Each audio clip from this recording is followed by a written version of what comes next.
think, do very well in that whole thing. We have a judge who I believe is a crooked judge and a crooked attorney general, absolutely crooked. We did nothing wrong at all, 100%, and that was proven, and everybody there said it was proven. All you have to do is read the legal scholars, and you see that it was proven. But we will continue with that, but we appreciate very much the decision of the appellate division. Thank you very much. What's your collateral for the bond? Cash. There's something pretty iconic about that. Donald Trump turning back around his shoulder and just staring right at the press. Cash. Yesterday, Donald Trump did, in fact, have a pretty good day in court. We broke it for you here at the beginning of the show where his bond was, in fact, reduced by a significant amount of money. He's still appealing that bond and the ruling itself. And I just want to reiterate, because a big theme of these initial segments we're about to do on Donald Trump's day yesterday has to do with the fact that our justice system appears to be so incredibly biased and so incredibly corrupt in certain regions of this country. And it's a debilitating fact for so many Americans, because there's one thing that we should all feel like we can rely on, and that is a fair shake from justice in this country. I mean, it's one of the things we were founded on. And in this case specifically, the idea that Donald Trump has to pay over $500 million in fines and penalties to a New York court where there is literally no victim at all in the supposed crime. And all of this has been determined by one man. Judge Engeram has been judge, jury, and financial executioner. Donald Trump has not been able to make his case in front of a jury of his peers. It's been one judge who's determined the entire thing. And yesterday, as we mentioned, a court of appeals in New York smacked down the exorbitant fine that he put forward against Donald Trump. After that hearing, Donald Trump met with the press. And I think one of the reasons so many of you like Donald Trump is because he fights back with everyone, including the media. So let's watch a few of these clips. What are you on today? Where are you getting money? What are you going to be ordered? This is a case that could have been brought 3.5 years ago. And now they're fighting over days because they want to try and do it during the election. This is election interference. That's all it is. Election interference. And it's a disgrace. We'll obviously be appealing. But this is a pure case of voter intimidation and election interference. And it shouldn't be allowed to happen. This case could have been brought by the DA, but they didn't want to bring it because they said they have no case. And then they bring it anyway.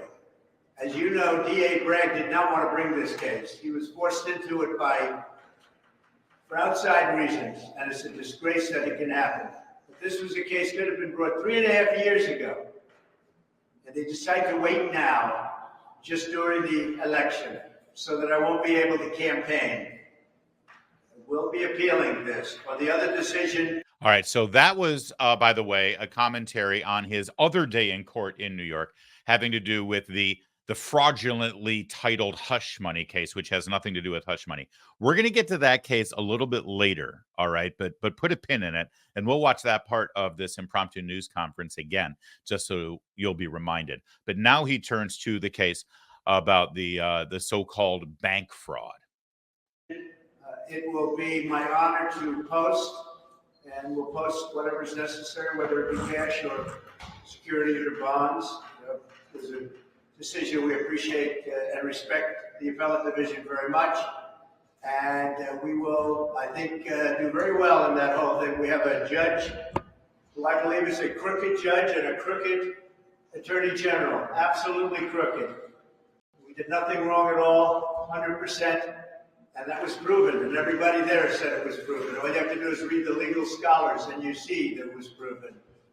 But we will continue with that, but we appreciate very much the decision of the appellate division. Thank you very much. What's your collateral for the bond? Cash. If you're elected, will you pardon? There's something pretty iconic about that. Donald Trump turning back around his shoulder and just staring right at the press. Cash. He'll post it in cash. Yeah, and he's got a little bit of cash at his disposal.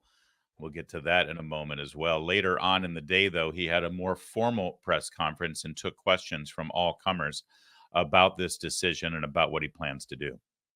Mr. President, you mentioned the cash you have. You said on Friday was something like $500 million. You intended to put some of that into the campaign. Now that the bond's been reduced, are you going to start putting money into your campaign? You haven't done that since 2016. Well, first of all, it's none of your business. I mean, frankly, but I might do that. I have the option. Oh, that's again a snarky little reporter. Now that you don't have to free up $500 million in cash, and it's only, I love it. What reporter says it's only $117 million? Now you can free up some cash where you put it into your campaign. You haven't done that since 2016. Trump, it's none of your business. Notice how Joe Biden's never asked any of these questions. Hey, Joe, all that crack money that your son's sitting on in his jockey shorts during his latest drug binge, why don't you pump some of that money into your campaign? Of course, Joe Biden doesn't need to do that because of all the corporate money backing him and keeping him employed. But it's notice how obsessed they all are with Donald Trump's money. It's freakish to me. I mentioned yesterday, it's like they're watching some sort of weird political porn where they get off on the idea that Donald Trump has to surrender his money.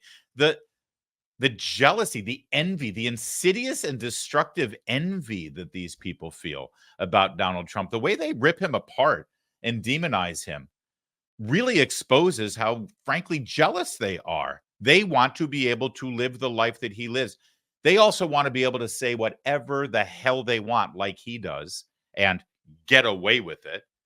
And by the way, they're angry that he gets away with it because up until this moment, up until the Trump era, they were the ones who decided that careers were destroyed or not because somebody says something that they didn't approve of.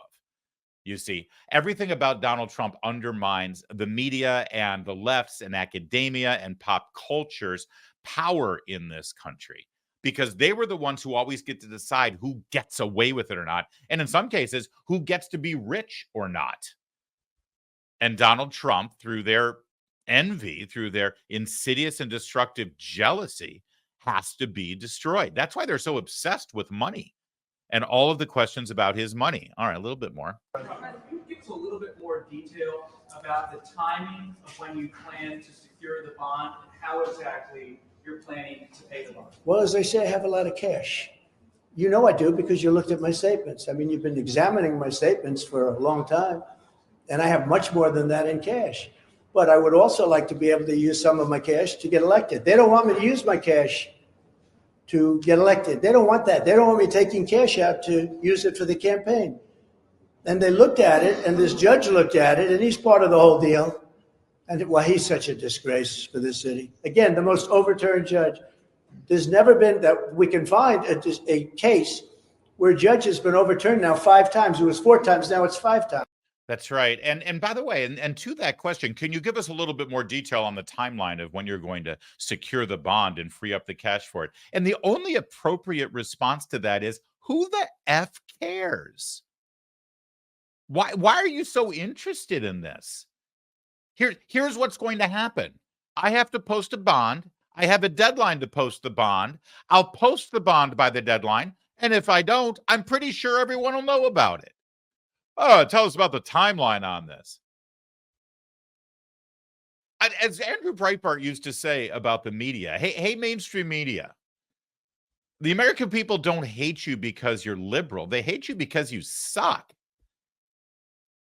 The bias is the least of the problems. Who cares? Who cares what the timeline is? But Trump is absolutely right. This has nothing to do with alleged criminal behavior or defrauding anybody. This has to do with the election. If Donald Trump weren't running for president, you know that this case never would have been brought. You know how I know that? Because Letitia James, the attorney general in New York, literally ran her campaign on a promise that she'd go after Donald Trump. Think about that for a minute. You know, there have been times when attorneys general or U.S. attorneys or district attorneys, they've run for elections by saying, you elect me and I'm going to crack down on drug crimes, or I'm going to crack down on violent gangs, or I'm going to crack down on the mafia and the mob, right? a group of crime that is insidious, that deteriorates a city or a community or a country, or goes after an industry, things like that. You know, go elect me and I'll go after the prostitutes that are soiling our good city, that sort of thing. But I can't remember one time that somebody running for either attorney general or district attorney isolated, focused, and targeted on an individual American citizen. Vote for me and I'll get this guy. I'll get this guy and he'll be behind bars. And as insidious as it is that people won elections with that mandate in places like New York, even more embarrassing, destructive, and deteriorating for our culture in this country is that you don't hear much from other lawyers. You don't hear much from other district attorneys. You don't hear much from the American Bar Association saying, you know what, we're better than that, people. We have a code of conduct. We have ethics. And you know why you don't hear that? Because they're not better than that. Shocking to learn that lawyers are pretty much corrupt across the board. I'm sorry if you're a lawyer, but until I say otherwise, that's how we should all respond. All right, here's a little bit more of Trump yesterday. Again, fighting for himself, and by extension, fighting so that he can run in the election so you have a chance to vote for him. So, of course, he's fighting for you because these prosecutions are not about Donald Trump. They are about you. They hate the way you vote. They can't throw you in jail yet. So they're going after him. You mentioned the cash you have. You said on Friday it's something like $500 million. You intended to put some of that into the campaign. Now that the bond's been reduced, are you going to start putting money into your campaign? You haven't done that since 2016. Well, first of all, it's none of your business. I mean, frankly, but I might do that. I have the option. But if I have to spend $500 million on a bond, I wouldn't have that option. I'd have to start selling things. I don't have to sell anything because it's a phenomenal company. Look, I built a phenomenal company. Someday they'll actually report that. I built a phenomenal company that's very low leverage, unbelievably low leverage, with a lot of cash, a lot of everything else. Why should I let a crooked judge make a decision to give $450 million that allows me to spend very little money on my campaign if I so choose? I'll be spending money on my campaign. I might spend a lot of money on my campaign, but I should have that option. A crooked judge shouldn't say, we're going to have you post a bond and take all of that money that I could be spending on a campaign or other things if I want to do other things. So we were gratified by the professionalism of the opinion today. I thought it was I think it's a very important opinion for New York, but the only thing that's going to really solve that problem is when I win, because you're going to have to win, because no company is going to be coming to New York if I don't win that case. That case is a scam, it's a sham, and it's a hoax. Yeah, and I want to expand on that idea in a little bit about the only way you solve this is if he wins, because he's 100% right. But as you know, the question about, well, gosh, if it's this judge and it's that attorney general, and we found out that district attorney didn't even want to bring charges, but then he ended up bringing charges. Why? Why is this happening? Why is this happening? And Trump goes there. He goes there and tells you exactly why it's happening. Sir, but back to the trial here in 3 weeks. Do you plan to testify? And are you The which hearing? The trial here. I don't know that you're going to have the trial. I don't know how you can have a trial like this in the middle of an election, a presidential election. And this is a Biden trial. These are all Biden trials because Colangelo works for Biden. Can you imagine they take a guy out of DOJ and they put him into the Attorney General's office and then into the Manhattan DA's office to go after Trump? These are all Biden trials. So I don't know that you're going to have it. I think we're going to get some court rulings. Yeah, please. Yeah, they are all Biden trials. And the dirty little secret that was underreported is that people left Merrick Garland and Joe Biden's Justice Department, took a leave of absence, and then went to work in the district attorney's office for Alvin Bragg months prior to the charges coming against Donald Trump. A revolving door between Joe Biden's lawyers in the Justice Department and the lawyers working in Alvin Bragg's office to go after Donald Trump. This entire thing, obviously, is a political operation. And when the American people see that the court system and the rule of law is being used as a political weapon against an individual who is currently the presumptive nominee for president, it makes you feel like we're in a third world country. Because we just might well be. I love this country. I have full faith and hope that eventually the good guys win. But I never thought it would get this bad. Did you ever think it would get this dark? Did you ever think that the political enemies of a person that was president of the United States and enjoys the support based on the last couple of polls of half of this nation would have to face this kind of force, this kind of persecution, this kind of attack from judges? I never did.